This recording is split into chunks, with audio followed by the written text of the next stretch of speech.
Good morning, Michael. Michael Whitehouse. Good morning. Thank you for coming. Yes. So glad you could be our guest today on Stories Worth Telling. Thank you for having me. Oh, my pleasure. Yeah, you and I have met on several occasions at several different spots. Mm-hmm. First time I think was Toastmasters. Yep.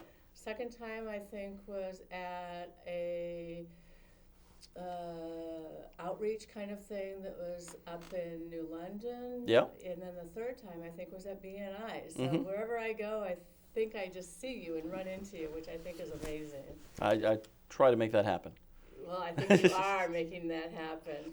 So, Michael, tell me just a little bit about where you have come from. Where are you from? I don't even know. Have we talked about that? Well, I'm originally from Massachusetts. Okay. I grew up near Boston, went out to college in the western part of the Amherst area, Okay. and was there for a while, and then moved down here following a series of jobs and hilarious misadventures. Hilarious misadventures. I love that. Yep, then we ended up in Groton, and when we moved to Groton, we moved very precipitously. Okay. We had to leave our old apartment because my wife's job was attached to her apartment, and so when she left the job, we had 30 days to move out.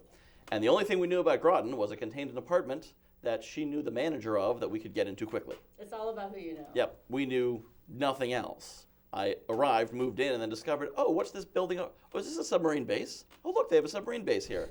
That is how little I knew about Groton when I moved in. Oh. And you have just discovered so much more, though. Yep. Go ahead. Well, yeah, so what I was able to do is, back in 2010, I kind of experimented with active networking. And I created what I call the Stone Soup Networking Group. I don't know about the Stone Soup Network. Oh, it doesn't exist. But but I'm sure you're familiar with the story, the Of Stone course. Soup. Yeah. And that was kind of the concept. I didn't know anybody, but I went to each person I was bringing into this group on the basis of who I would know because I was meeting all these people. Oh. So it was a very Stone Soup style networking concept. Just bring your potato or Mm-hmm. vegetable Yep. or whatever. And I had a rock and a bowl. so I took that concept when I moved to Groton. At the time, I sort of had an ill-fated consultancy concept. It wasn't really a strong concept, but I knew I needed to meet a lot of people. Uh-huh. So actually, the day before I moved, I attended a Eastern Connecticut Chamber of Commerce event, and just started getting out there and meeting people, making connections, and sort of turned it up to 11, and started getting in there and figuring out how can I meet people, who can I help, and what I found was even early in this process. Very often when I talk to someone, they'd be like, oh, I really need to find a good commercial realtor. Well, it just happened that 20 minutes ago I was talking to a commercial realtor on the other side of the room, and I'd say, oh, have you met Bob? No, I haven't. And just because I had that mindset of looking for it, I was able to find the opportunities that they were skipping over, even in the same room. You know, I would introduce one person who'd lived here for 20 years to another person who'd lived here for 20 years when I'd been here for a week because I was just actively engaging in it. It was your mission. It's what you were trying to accomplish, and it's kind of some of it's who you are. Right. I don't think you should take that lightly, too, Mm-hmm. because you do have a glow and an aura about you. You truly do, and you are a magnet. I think people Mm-hmm. just respond to your positivity and your connectivity. So I try, yeah. Yeah, absolutely. Yep. And so I realized a few years later, because I was then basically recruited to fill a vacancy in the Groton Representative Town Meeting.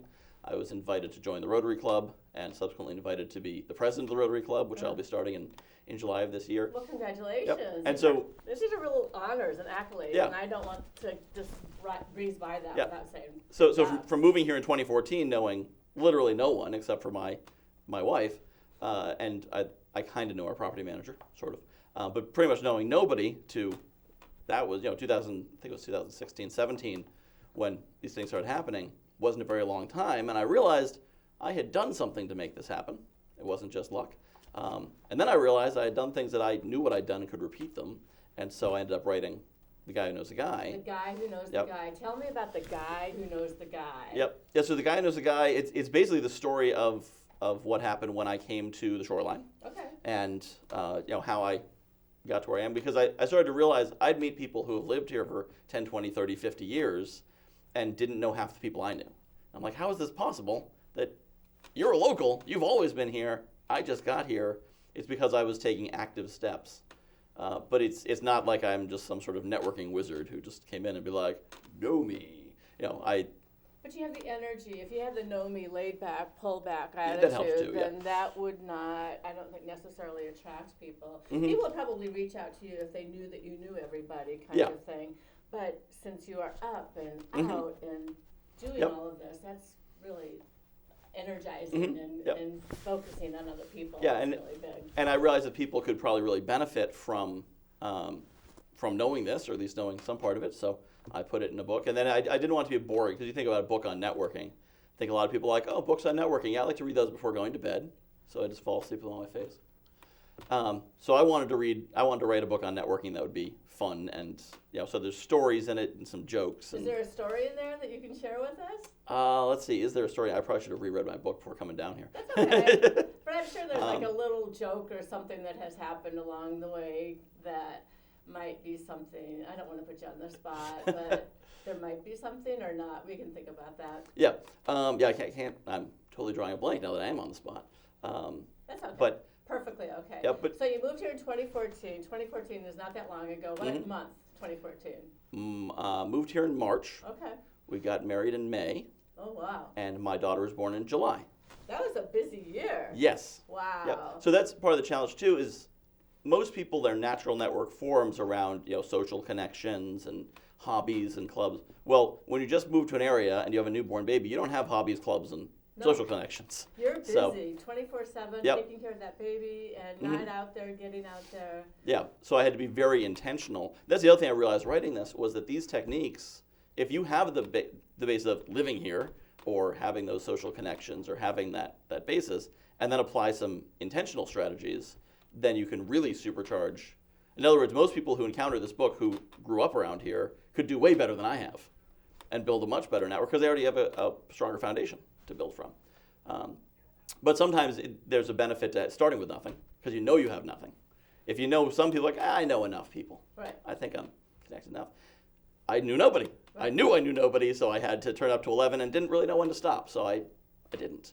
And you're still going. Yeah, and I found it's kind of hard to track, because people don't tend to come back to me and be like, oh, thanks for introducing me to Bob 3 years ago. That brought me $800,000 in business. Wow. They don't actually say that, but I estimate, based on the information I am able to glean, that I'm able to connect about over $100,000 in business that I generate for people I meet, just through those introductions and connections. That's kind of the BNI framework, isn't Yes. it, if I understand things correctly, where it's tier 1, tier 2, and then you just build off of that, and before you know it, everybody is helping each other. Yeah, and then that's the concept with BNI, and I am, of course, a member of the Mystic BNI over in Mystic. Obviously, we meet Thursday mornings at the YMCA. 5 o'clock in the morning? What time do you 7 o'clock. Not that early. You guys just get up and get going. You so totally amaze me. It's a great way to start the day. But, absolutely. You don't even need to get supercharged. You're like there in the moment where their enthusiasm is contagious. Yep. Yeah. So BNI has that giver's gain philosophy, which you're always thinking about how to give to others. That's something I actually encountered very early in my networking. When I was in Massachusetts, when I started the Stone Soup networking concept. And BNI was sort of where I started with that, and then expanded. So basically, the more you give, giver's gain, the more you give, the more you get. The more you are able to help another person, that person will turn around and indirectly help you somehow, help you to achieve whatever your goal is. And the other thing I think, Michael, is that your why, if I'm not misunderstanding things, it's really not about you. Mm-hmm. It's about connecting and creating this huge network of goodness and helping people to live a better life. Tell me about that. Yeah, well, so I've started joking recently that some people collect classic cars and some people collect antiques. Right. And I collect people. And I realize that doesn't sound right. I collect connections. I don't actually collect people. That would be weird. But I connect. Well, you do it a different way. I collect connections to people. Yes. And one of my favorite hobbies is to go to someone and say, who do you need to meet? Who would it benefit you to know? And then say, oh, good, I know 5 of them. And sometimes it's the more esoteric, the better. People come to me saying, I have no idea where to find, because if you're looking for a real estate agent, that's easy. I mean, yes, I do know some really good ones I can recommend. For a rock, there's a real estate agent, right? But I could find 100, and I could recommend 5 of them. But if you wanted a real estate agent who can help somebody that's a senior living on their own that needs to have an environment, a special or somebody that's has a child with disabilities and those Yep. kinds of And it's things. funny, as you're saying that, you're saying senior K. I know someone who's a certified senior real estate agent. There's an official I didn't name even for know it. there was such a thing. Yep. There's a specific certification for that. I also know a general contractor who does aging in place. Wow. They build the railings and all that. That's kind of one of their specialties.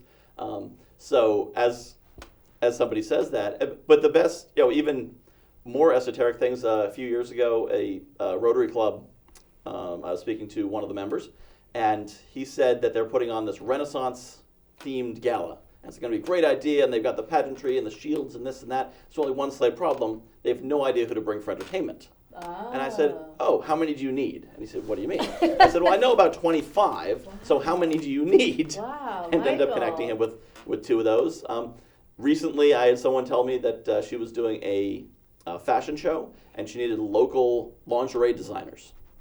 I only know two of those locally. But that's two more than most people know of local lingerie designers. And sometimes I surprise myself where I'm thinking, yeah, I can't possibly, no, wait, I do know. Oh, I know two. Huh. How'd that happen? And you don't need to pull out the Rolodex either. I just see your brain kind of calculating and pulling these names out and people and... I have to look up their contact information. Well, yeah, of course, And it's funny because normally my memory is actually, some people have a memory like a steel trap. I have a memory like a steel sieve. Just filters out. But for whatever reason, my brain indexes that. You love it. It's your passion. Mm-hmm. It's what I see glowing from you. It's who you are. It's what you want to do, what you want to accomplish. Mm-hmm. Yeah. Yeah. So and actually that's one of those things I'll do sometimes is if kind of having a bad day, I'll go out on Facebook and make a post, be like, who do you guys need to meet? I'll make some connections. Oh, that's really great. Make me feel better. Yeah. But it's just fun to be able to do that and be like, I am the guy who knows a guy. That is really cool. Yeah. Now, tell me a little bit more about this, though, if we can back up a little bit. The guy who knows the guy, how did this all get started? Is it just basically the stone soup idea? Yeah, well, so this is basically telling the story of what I did from 2014 to 16, 17. Well, I really still do it, but how I ramped that up. And I put it, just wanted to write it down to share it because I realized that people didn't have those skills. Do you think part of that's coming from Massachusetts? Where in Massachusetts are you from? Western Massachusetts. Okay, so maybe I wonder if it's just like a friendlier, more connected kind of environment? No, it's not. No. But how did you become like this? I needed to. Okay, perfect. Yeah. What do they say? Necessity is the mother of need, or need is the mother necessity of is the mother of invention. There you go. Yep. Necessity is the mother of invention. Or to paraphrase, necessity is a mean mother. Oh, that's great. Yeah, one of those. Yeah. But so I had to, so I figured it out. At the time when I first started it, I was taking a shot at being a financial advisor, but for a company that basically said, we got your license, now figure it out yourself. And you need help. You need a mentor. You need somebody to kind of pull you along. Yeah, they didn't really do that. They basically said, go make connections. Use your natural market. Well, I didn't have a natural market of people who needed life insurance. Right. So I said, well, I better go find one. And so I was able to practice the stone soup model there, and then came down here. And the interesting thing is the networking. I have networked in many places, and it's pretty much the same everywhere. Is it? I've done it. I've done some networking in New York City, but I worked for a startup down there. I've done it up in Massachusetts. I've done it here, in Rhode Island, and it's other than being in the New York City, they had their events in like these penthouse art galleries that went until midnight instead of 8 o'clock. And ours are more simple. Ours are just maybe at a coffee house or something like that. But what actually happened in there was exactly the same. That's really interesting to know. Yeah, there's slight cultural differences in terms of how late they go. How to approach people is exactly the same. Really? Yeah. Okay. Well, that's good to know. Yeah, and I think that you'd probably not find many people saying, well, New York City and Groton, Connecticut, those are pretty much the same place. There's some cultural differences between the big city and the small town. But in terms of the way you network, the way you interact, when you get down to that level. And we can learn all of this in your book. Right here in The Guy Who Knows a Guy. So we can learn all of this in your book, The Guy Who Knows the Guy. So I think I'm going to buy a copy. Would you autograph it for us? I absolutely would. Oh my gosh. I'm really looking forward to reading this and knowing more about it. Yep, and it's available on Amazon. Oh, okay. I self-published it because the mission of the book wasn't to become a best-selling author. No. Although that'd be cool. It was more a matter of I just wanted to share what I had to teach, and that's the best way. With the miracle of modern technology, I wrote it. I put it on CreateSpace, and was able to put it out there, and I've gotten a lot of good feedback from people who said they've gained a lot from it. And well, thank you for yes. this. It's just like a little pearl of wisdom and knowledge. Mm-hmm. You look a little bit younger. I think. Well, yeah, that photo is somewhat older than the book. Well, I think being a father and yes. all the work that you're doing, you're yep. up at night and you yep. just don't get the rest that perhaps you once got. Well, and I guess actually the photo here, I think that was taken around the time I was doing the original Stone Soup group. Oh, there you go. So that's what I look like. Yeah, that's a tie-in. It's not just an old headshot. Yeah. Yeah, it's a tie-in. That's what I'm going to go with there. Perfect. Yeah. Perfect. Okay, so now we have Mystic Neighbors and Niantic Neighbors, mm-hmm. and those are your two magazines, yes. productions that you are telling me about yep. that. So that's my day job, because connecting people right. is not a business. It's an avocation. Yes. Yes. So this is Niantic Neighbors, and this person on the cover might look familiar to you. She does. Yes. She does. I feel like I might be looking into the mirror, different mm-hmm. outfit, different day. But yes. yes. Yeah. So Mystic and Niantic Neighbors. These are private monthly publications that serve local communities. Mm-hmm. And so they go directly in the mail to, Niantic goes to every homeowner in Niantic, and we're expanding kind of street by street, house by house into the rest of East Lyme as economics allow us to. And Mystic goes to everyone in Mystic, Noank, Groton, Long Point, Masons Island. And it's actually all part of a much larger company called Best Version Media that has over 800 publications across the United States and Canada. We're in every state in the U.S. and every province in Canada, except apparently Prince Edward Island, but Prince Edward Island only has 400,000 people, so that's why we haven't gotten in there yet. But it's so pretty up there. Yes. Have you been there? I have not. Yes. But maybe I should go to find the last place in North America that doesn't have a magazine. I think you should go. Yeah. And take your daughter, too. I might do that. Because Anne of Green Gables, is she a big fan of that? That's where Prince Edward Island is from. Oh, really? Okay. Yes, yes. All right. I read that to my daughter, so yeah, I absolutely. probably should. Yeah. So the concept of it is it's that positive community content that people crave these days.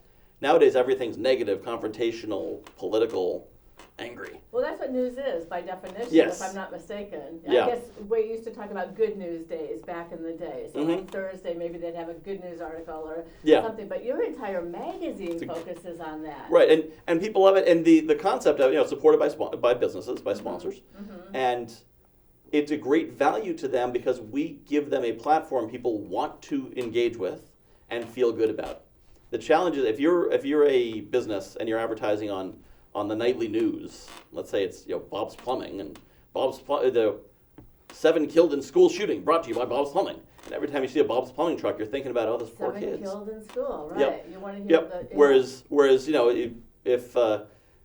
if your ad's in here and you're next to the pet feature and you see the Bob's Plumbing truck and you're like, that dog was so cute. Yes, yes. That's what you want people thinking about. Unless you're maybe like, I don't know, a personal injury attorney or a disaster recovery company or something, or maybe like a personal security company. Those companies probably do really well advertising on the news. People get scared, they see them, they're ready to act. But if you're a general contractor, if you're a limousine company, if you're a fine dining restaurant, dance studio, you want to be a place where people are feeling good.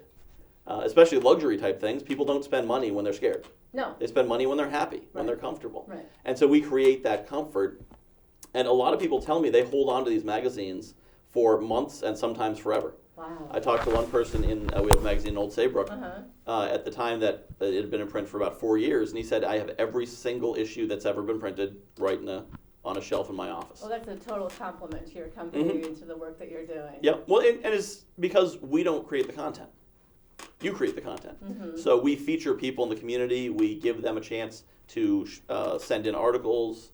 We do nonprofit spotlights where the nonprofit actually to write their own write-up and share it because they know more about what they're doing than we'll ever know. Of course. So they know it's important. We let them share it. We do events and recipes, just all the fun, positive stuff. And so when people are going to get this Niantic Neighbors, and when the month is over, they'll be like, oh, I kind of know Kate and Rich. I don't really want to throw them away. Right. I'll keep it. Yeah. And of course for the sponsors, that's huge because now they're in a platform that people are going to keep for a long time and keep coming back to. Yeah. So if you're looking for a florist and you say, well, I'm just seeing this big kitchen too, mm-hmm. expert contributors introducing our industry experts and then there's my kitchen that I just had redone not too long ago. And then here's pictures of the pets, and then you have the veterinary clinic that is your sponsor. Beautiful layout, and beautiful, and nice kind of glossy and nice paper. Well, and that's the brilliant thing that Best First Media put together, is that it's usually very hard to have you either have local or high quality publications, because at the scale that just Niantic Neighbors is, we couldn't afford to do this, but we have 800 magazines. But people who live in Niantic, unless they're watching the show, have no idea there's other magazines that are like this all around, because this is theirs and that's all they care about. But so because it's the things that should be centralized are centralized. The people, the design, the contract administration, the legal and accounting, all that kind of stuff, that you can do in a home office anywhere. But then there's stuff that should be local. That's choosing the families, writing the articles, choosing the content, engaging with the local sponsors. And that's how we're able to achieve this. The high quality is because of centralization, but the value and the realism, the authenticity, is because it really is authentic content. We're just providing a platform for people to connect. And it creates, because there's some platforms, especially digital ones, where they try to scale big, and it's supposed to be local, but it doesn't really feel local. It feels mass produced. It feels like it's out of a home office, because what should be local decisions are being made centrally. BBM, they drew the line right in just the right place. Every magazine has a local publisher, so there's no publisher who runs 22 magazines. Every publisher runs maybe 2. Some have 3 or 4 if they're really. That is your role? That's my role. Okay, so you're the local publisher, so that's why it's such a personal touch and such a beautiful job. Yeah, and it's almost structured so that it kind of gets harder once you get over a certain number. So like I could go to 3 magazines, but then it's just more work and not necessarily more lucrative. But 2 is comfortable. It's what I can do. And then we actually have a couple communities here in Southeast Connecticut that we're looking to recruit some publishers for. Waterford, New London, kind of that Essex, Chester area would be great. A few others, something up in the Norwich area. We're looking for some people. Well, it's kind of like New London Main Street or East Lyme Main Street or Niantic Main Street, I guess is what it's actually called. And probably Mystic has a Main Street as well. And you're doing what they're doing, but in a print version where it actually comes to your door and you can see different things. And we actually featured Niantic Main Street in January. Oh, good. Lovely. Very good. Yeah, they were a featured cover story. So. Well, and I'm looking here in the magazine, and it's Crescent Point. That's one of our sponsors. One of our sponsors, and I go and I'm part of a poetry group that meets there on Tuesday morning, so I know some of the residents, members there. And that's part of the power of this is when somebody goes through it, they recognize the businesses, they recognize the people, and so it's one of the few platforms where the ads are desirable. Most places people are trying to avoid ads. They got DirecTV or TiVo or whatever, they can skip the ads or listening to Pandora instead of the radio. But there's a couple places, like the Super Bowl, for example, where the ads are part of the experience. People just watch the ads sometimes. If you're not a football fan, the ad is what you're most. Yeah, some people watch the Super Bowl and their ad experience gets interrupted by the game. And NASCAR is another one of those. If you went to a NASCAR race and there was just plain cars with no logos on them, you'd be like, "What's this? This is NASCAR. There's no logos in these cars." Right. It's the Shell car. It's the Sunoco car.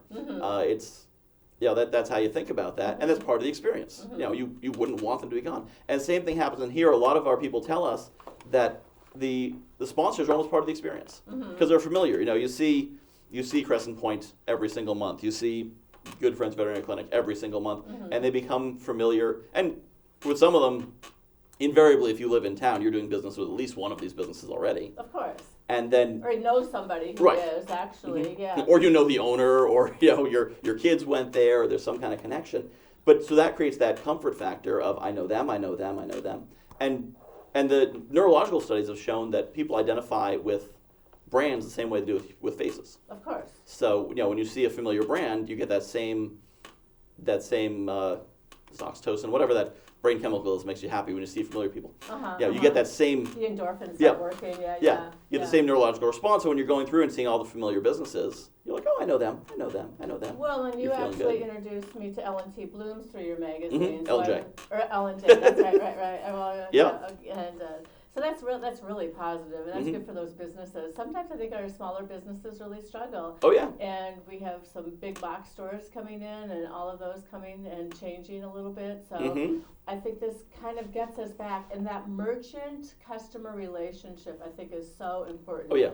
and whatever you can do to foster that, because this is, I think, the wealth and the breadth of our community. If we can continue to sustain that, whatever way you're doing that. Definitely, yeah. Yeah, and actually L&J is a great example. I met Melissa, who owns L&J, through BNI. Yes, okay.